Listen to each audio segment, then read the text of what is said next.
Hey, I'd like to welcome you to another episode of Mission Matters. My name is Adam Torres, and if you'd like to apply to be a guest in the show, just head on over to missionmatters.com and click on Be Our Guest to apply.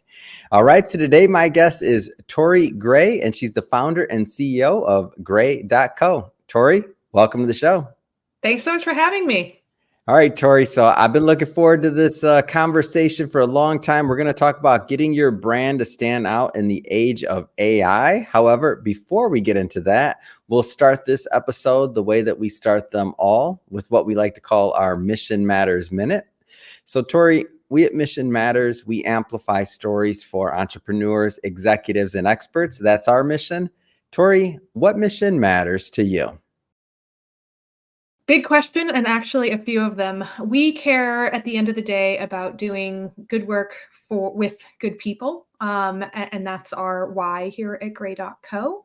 And we really love to support that in terms of our clients, but also in terms of our internal teams. So we care about diverse teams. We care about part-time roles with benefits and good pay, and really helping make sure that with the future of work and with the world is evolving, we are doing right by our team and doing right by our clients. Tory, were you always an entrepreneur, or like what inspired you to start Gray.co? Oh, that's a bit of a long-winded story. So I'll give you the summarized view. I was working in tech and startup world, and I really loved it. And I really loved working with teams. But after 5-6 years, I was getting a little burnt out from all the hours and all the FaceTime. Had my daughter, and really just couldn't hack it anymore, and wanted to get to spend time with her. So I went out freelancing, and then eventually decided, hey, I like this. And while I miss teams, I'm kind of good at this, and I like control of my time and schedule and all that jazz. Did you so when you say startup worlds, were you working with small startups, with funded startups? Like, give me a feel for that. Or was it corporate America? Like, what was the feel there? No, not corporate America. Very much so. I was based in Denver and Denver, Colorado, and it was funded tech, relatively early stage. So one of them was just after their Series A, and the other was just after their Series B, through to about a year before they got acquired by NBC. Wow. And so during that, when you made that transition from tech startup world and working for these companies to start launching your own venture, I know nothing's ever that straight path or straight line. Did anything surprise you as you were making that transition? I was really surprised about how much I enjoyed it. Wow. I think you always tell yourself a story about who you are and what your role is. And I did. I was missing in-house for the first 2 years that I was freelancing, because I missed that team environment, and I missed the depth of the kind of problems that you could solve versus an external consultant, right? Like you get to go in, you get to dive deep every time, and then after you've solved that problem year after year after year, you have to keep going, and you have to get more creative and dig deeper to actually move results over time, in a way that I think a lot of agencies don't necessarily get that opportunity to do, because you might be working with a new agency, or the internal team it owns that. So I really love that challenge. And I never saw myself, I never pictured myself as an entrepreneur. So I was really surprised at how much I loved it. And I was happily surprised at the money too, frankly. Yeah. You and me both. We came out with a book. I wrote a book, and it came out last year actually. And in it, I call myself the accidental entrepreneur, because I feel like I didn't have this idea or plan that, oh, I'm going to go be this entrepreneur. Some people have that, by the way. Like, I interview a lot of people for my long-term listeners and visitors. They know, like, some people just have it. They're the serial entrepreneurs and this and that. For me, I was like, well, I guess I became a entrepreneur by accident. That wasn't the plan. Like, how did you know? Because a lot of entrepreneurs out there, or would be, or accidental, however we want to word it. How did you know that, like, Gray.co and this particular idea was going to be something that wasn't just an idea, but something that you'd stick with and would be like the one, Yeah. Well, I like the accidental framing. My framing for myself is I fell backwards into it, kicking and screaming. I fought it, for the first 2 years. I was applying for, and looking for roles. There weren't a lot of senior interesting roles remote at the time. Mhm. This is pre-COVID before there was a big rise in remote Yeah. work. And I think I mostly fell in love with getting to solve new problems. So Mm. as the CEO, and as I took on team members, I get to figure out and solve new problems all the time. So I was Mm. really invigorated by that. And I love also just problem solving in general, and it's the Mhm. figuring out process. And I always thought I was going to be bad at sales, so figuring out how to be better at sales. And I always thought I'd be bad at bookkeeping, and then it turns out when you're growing quarter over quarter and it's your money on the line, that's actually pretty exciting to keep track of, until it's not exciting and it's boring. And then Yeah. hopefully by then you're doing well enough that you can hire service providers to help you do Mhm. that. And that was how it Yeah. worked for me. So it's been built up over time of Yeah. repeating the action of, I Mm. can figure this out. I can figure this out. I can change the narrative in my own head about who I Mhm. am and the story that I tell about Mm. what I'm good at. And Yeah. I really just loved that process. And then Mhm. eventually I took on team members. Mm. And that really was transformative for me, because then it wasn't just me. Because I think entrepreneurship can be lonely. That's the Yeah. cliche, and it's true. Yeah, that Um, that whole skill that you have of, like, getting out of your box or your comfort zone or however we wanna word that, yeah. how do you do that? Because I feel like so many people struggle, myself included, like, we put these labels on ourselves or however we wanna say it. Like, Mhm. how do you continually do that and really reinvent yourself? And, like, you're like, "Oh, I'm not good at sales. Well, I now I am. I'm not good at this. Now I am." Like, how do you do that? I started by figuring out and really defining for myself, I put it on paper. What do I think I'm not good Mm, at? And then I figured mm, out, how am I going to solve this? Because if I'm going to do this, if I'm going to make money at this, yeah, I'm not going to be good at sales. So how do I solve this? And I mm, determined, like, okay, well, here's the services I'm going to sign up for. I'm going to mhm, go minimize the amount of time that I need to do on sales. So I'm mhm, going to like do the right sales with the right teams that mean I get the maximum impact. mhm, I'm going to make sure I let my network know that I'm available so they can come to me. yeah, I think I also gave myself some grace in terms of my ability to fail in small ways. mhm, So rather than, and I think that I see this happen with a lot of entrepreneurs and a lot of women specifically, where they mhm, go in and they expect, I don't know, they have too high expectations of how yeah, well it's going to work out. And so if they misquote a project and they underbid it, yeah, and then they have to service that, right? And they still have to yeah, make good on that because that's what they said they do. And then they feel like they failed and then they don't mm, want to continue. So I told myself from the beginning, I think that is inevitable. That mhm. will happen. And guess what? I can take that learning and I can apply it and I can do it a little bit better next time. And so I continue to fail in inventive new ways, Mhm, and mhm. I get better every time. And so that framework of like allowing the failures and Yeah. expecting that set me up for success accidentally. Mm. So jumping around a little bit here, like brands and working with brands, like what attracts you to doing that? People and interesting Mm, problems I think there's just some really, really wonderful people out there, mhm, and we specialize working with in-house teams typically. mhm, So we're at our heart, we're an SEO and data agency, mhm, and market intelligence as well. But we work with teams. So most agencies, especially in that kind of situation, are working with, and they are the marketing department. They yeah, are the SEO department for a brand. But I, with my background in technical and strategic SEO, mm, it doesn't make sense to staff for that all the time in-house mhm, for a lot of roles, unless you're a big enough e-commerce or big enough enterprise client. But having a little bit of this makes a mm. lot of sense. So I can come in and really support them and grow them through that, help them evolve. So looking at one of the other things that I think is super interesting here. So you have a strong like tech background, strong SEO background. You go deep, right? So now, right now, AI. That's the topic. That's what we're all talking about. And I wanted to pick your brain today on how you think this plays into really content creation right now and this craze that's going on with just pumping out a lot of content.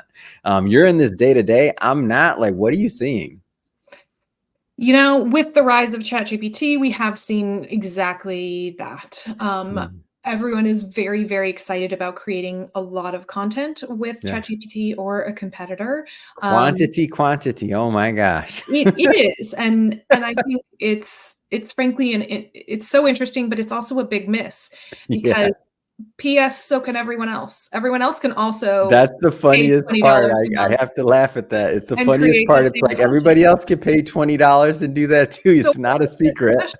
Exactly. And I mean, essentially, that's what it is. A large Yeah. language model like a ChatGPT, it's smart autocomplete. It's like a toddler Mhm. in your house that can repeat things that like sound surprisingly smart, but they don't really know what it means. Yeah. Um, and so what you're left with is literally the most common denominator of the thing that the internet is most likely to say. And Mm. I don't know about you, but my experience with the internet is not one that I want the average of the internet to be what represents my company.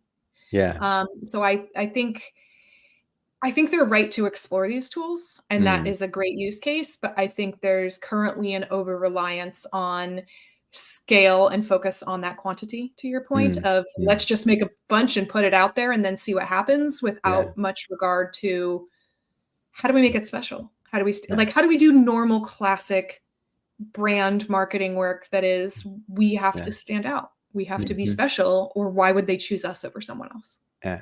Can you kind of juxtapose that with also with consumer intelligence? Because one of the things, and I'll tell you why I'm phrasing the question this way, because sometimes what I do like about the idea of all of this AI and everything else is that I think it's bringing new people to the market that maybe would have never considered or know they needed to do content. They know they need to Mm, create and do some things that's going to push their brand forward, but they've been hesitant to. And maybe mhm, this is the shiny toy that finally brings them to the market to actually understand and start thinking about their brand different. So mhm. that's the why I asked you the question in this way. Can you kind of juxtapose that with what real, consumer intelligence means, especially for those that haven't gone down that route in the past? Well, I think there's a big opportunity in terms of consumer intelligence, and the way I'm speaking that is specifically a new version, an online digital version of Yeah. that. So the classic version is a lot of surveys, a lot of Hmm. interviews, and taking and collecting that data for really smart insights. Yeah. But the digital version of that I think with AI, people are exploring things a lot more, and they're a Hmm. lot more open to new options. Yeah. And they can also use AI as tools to help analyze this data Hmm. in ways we haven't necessarily been able to before. But the data sets that we're looking at when we do digital market intelligence Hmm. are search data. So, what are people looking for on Google, on Bing, on Hmm. whatever search engine, but also social data. So, what are people looking for on TikTok, on Yeah. YouTube? So, there's still a search element, but then there's also the normal interactive element of Mm. what are you interacting with? What are you watching? What are you liking? What are you commenting on? What is the sentiment of that comment? So I Mm. think there's a tremendous amount of data out there that people aren't leveraging right now to really Hmm. understand what problems are people having, what are Hmm. they seeking solutions to, and how can you solve those problems in interesting and Mm. meaningful ways through your marketing, through your SEO, through your product roadmap, Yeah. frankly, of where are your competitors having issues? Where can Mm. you fill a gap? Because I can tell you how often people are complaining about brand X versus Y if that company is big enough Mm. that there's search volume for it, or that they're complaining on Reddit. We can count that. We can understand the frustration, and maybe you as a business can solve that. Mm. So it's a lot of these AI tools will help us analyze that data as well. Mm. So they can help us cluster together concepts. They can help us tag into various buckets of how are people feeling? Is it positive? Is it negative? Mm. Is it about this topic or about this topic? Or Mhm. do we need this feature or that feature? Yeah. These tools can be really useful in helping us get to that data.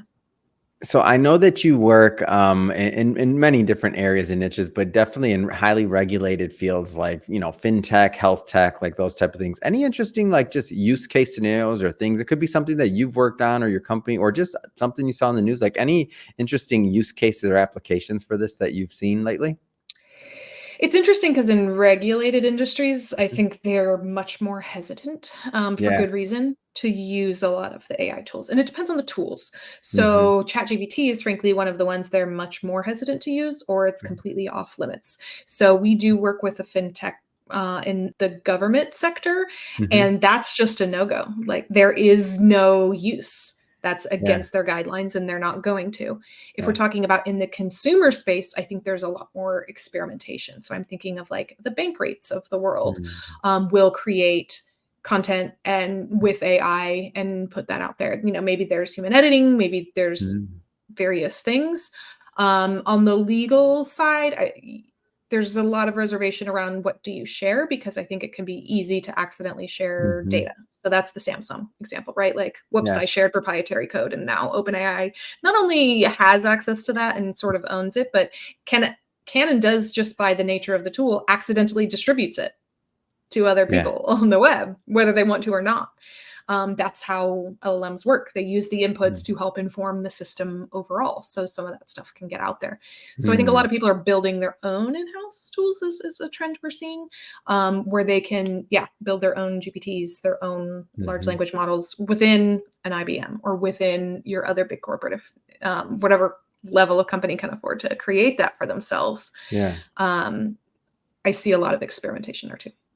Yeah, that's going to be interesting going forward to see all these companies and what they develop and kind of what comes out of that, like long term. I'm Mhm. interested to see, but you bring up some good points, especially just kind of the risk.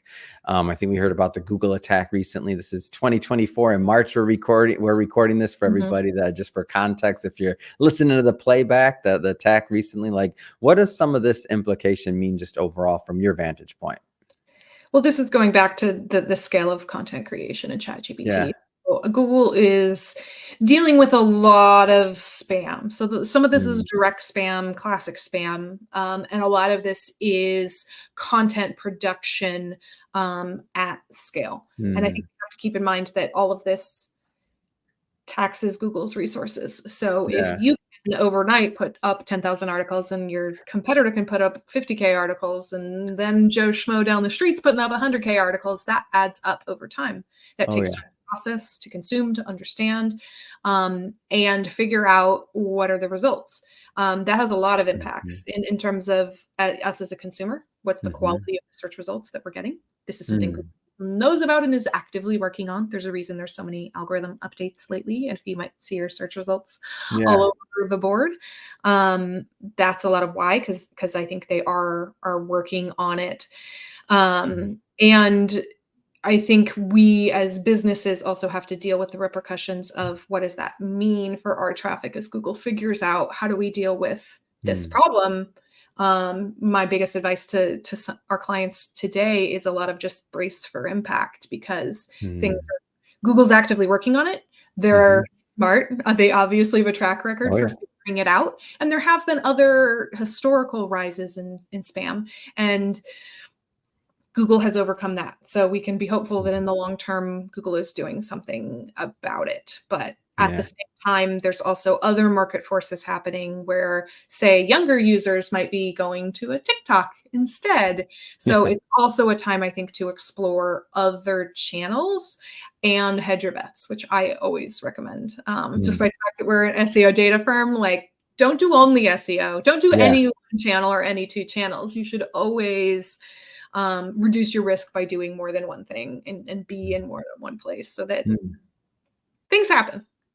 How Google does updates, this yeah. so I know you're heavy in SEO, like, how does this from your vantage point, like, how does this affect, like, how people should be thinking about SEO? And I know that's a big question, and there's only so much we could do in a 20-minute interview, but, like, how should people be thinking about their SEO now? I mean, in the context of the AI question, I Mhm, think they should be doing a few things. I think they should be exploring these tools. I think mhm, it's silly to ignore them.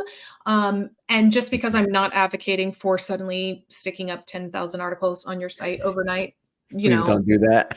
please don't do that. Please, it hallucinates. That's kind of a thing. You don't want to be putting that content out on your site. You want it to be human fact checked and human reviewed. But at the same time, I think there are use cases for these tools, and they can help Mhm, improve process. So maybe mhm. if I don't want to generate, my 5,000 word articles, maybe I can create the social promo text. Or Yeah. maybe I can create other sorts of smaller bits of content that it can be great at. Mhm, Um, I think so. Exploring the tools and improving process and speeding things up mhm, is a great venue. I think you also need to pick the right tool for the job. So ChatGPT is a large language model, but there's other forms of AI, there's other forms of machine learning, and there's great ones out there that can do more specific things that you might be looking for as a business. So if you're looking for data analysis, for example, I've explored using ChatGPTs and it's not wonderful. There are dedicated tool sets for that. So I think part of it's finding the right tool for the job. And that means the exhaustive work of, because there's so many right now and they're so interesting and you have to take the time to explore and figure out which ones are for you. I would focus on those specialized use cases and this process improvements. And then I would remember to add value. So ChatGPT is going to create, or any of these tools are going to give you insights that are at a baseline. And that doesn't mean you shouldn't. Okay, now you had some time savings. Where else can you add value? Where can you do something that a computer can't, that it's going to help your brand and your company and your content speak to your consumers and stand out in a way that means it's not just this stock, thing. And then, of course, explore all the channels, explore the TikToks, explore the YouTubes, the Reddits, and get out there. Yeah. So jumping around a little bit here, your answer doesn't have to be AI related. I'm just in general, like what excites you right now in terms of, it could be technology, the marketing, the marketplace there, like what excites you right now? I'm very excited about the DMI. I'm excited about this technology. I think this is hugely, vastly under leveraged, and I think it's been out there for a while. So my example here is the Obama campaign had a lot of access to a lot of data, and they spent it doing to find out, what are the finite and specific issues that users in this city are having, and how does that differ from what people are voting for in this city and what's meaningful for them, so that they could have really tailored, actionable campaigns, and not in a creepy way. I'm not talking like Cambridge Analytica scandals, like I'm going to use that to target you creepily. But if we can understand what the problems are, then maybe we can solve that, and we can have, we can emphasize the right messaging that we know matters to the people in these communities. And we can emphasize the legislation that's the right legislation in these communities because we know what they're seeking. So with DMI, we can get very tailored. We can get zip code level data and city level data. We can also get national or international data. You can figure out what users are seeking and use that to inform your business. And I think that that's really powerful. And we have an amazing example of that happening a long time ago.